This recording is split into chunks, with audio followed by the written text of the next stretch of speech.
I think the thing going forward is that there is going to be some very clear-minded people in the Trump administration that are going to do some great things for America and things that will upset deeply the Communist Party of China, the Iranians, the North Koreans, probably the Russians, and others.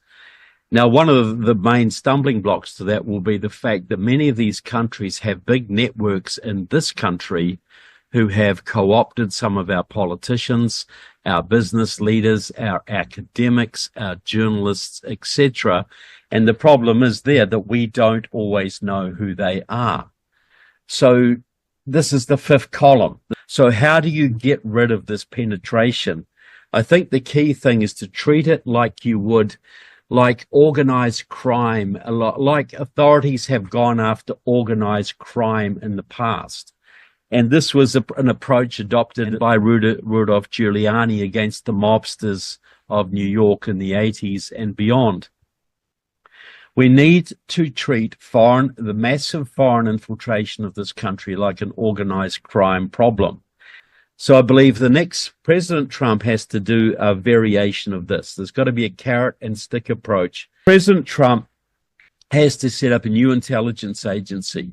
Nobody from FBI, nobody from CIA, people from special forces, sheriff's departments. You might interview 30,000 people to get 1,000.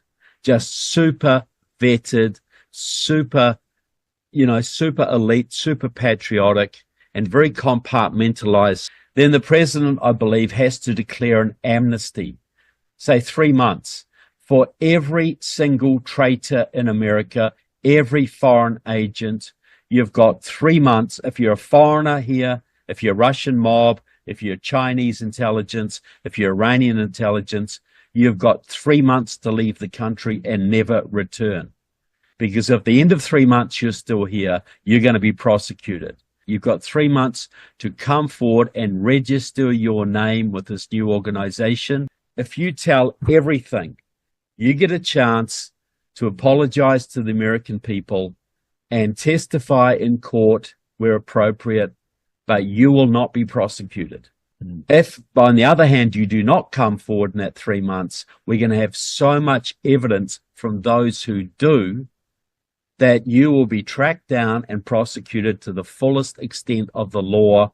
This is the carrot and stick approach. All of these networks would melt down. I believe you'd see several 100,000 Chinese leave the country in 3 months. You'd have a whole bunch of big tech guys standing down, a whole bunch of Wall Street guys standing down, and a whole bunch of senators and congressmen standing down for family reasons.